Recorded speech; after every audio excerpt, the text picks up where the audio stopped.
What if I told you that most of the common diseases that we experience today are grossly affected or caused by exactly what's on your plate?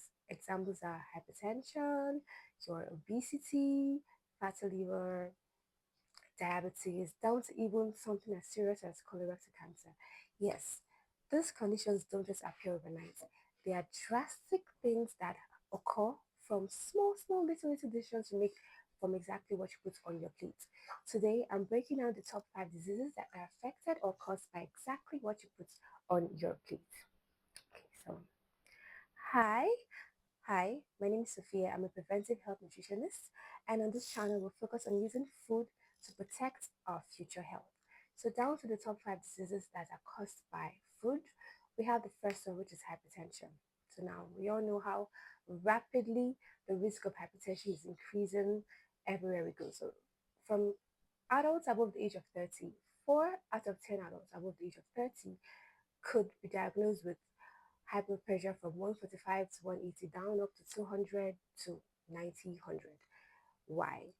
This is caused by basically stress, improper or imbalanced diet. We're consuming too much processed food.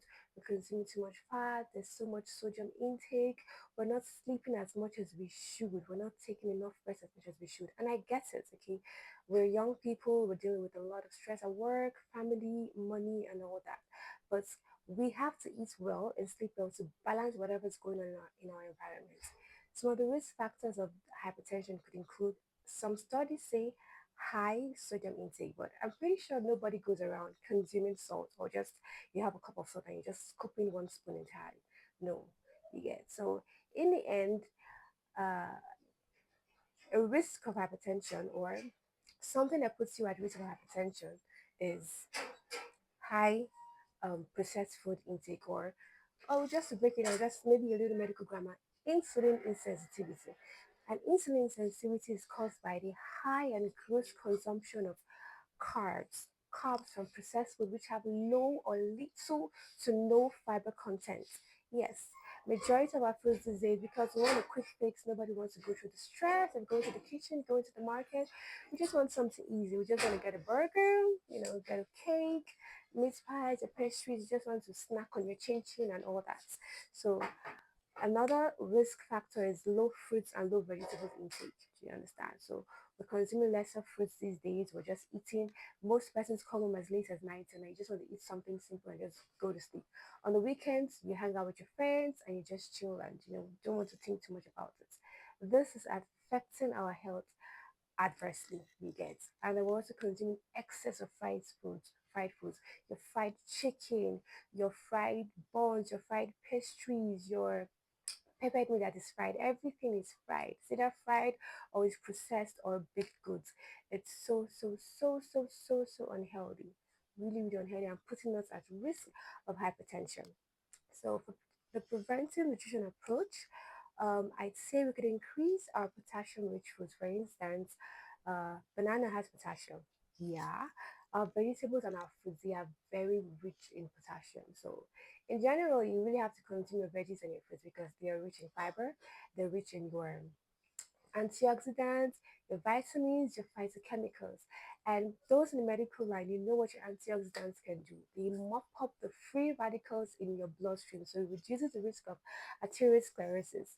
So you also have to reduce the consumption of your ultra processed foods in your meals, like your bacon, your burgers, your cakes. Yeah, I understand that once in a while you want to eat a sweet treat, but you can reduce your sweet treats of maybe instead of 3 times a week to maybe twice a month. That's not too bad, right? Yeah, so you have to limit the consumption of seasoning and excess seasoning cubes and your excess salt. You also have to, like I said before, include fiber daily. Include fiber.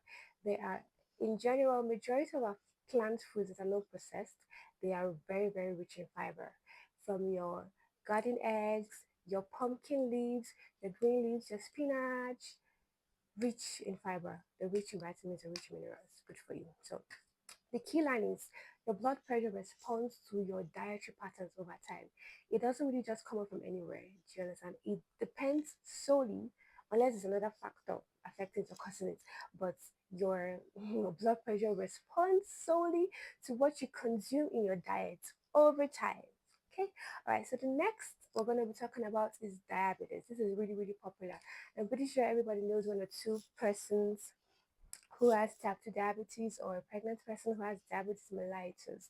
So this is really, really popular. We've all heard about it. You know what diabetes is? It's caused by when your body cannot respond to the insulin it produces, or your pancreas cannot produce enough insulin for the glucose in your blood to be converted into, adipose tissue in the body in general. That's all medical jargon that you don't need to know.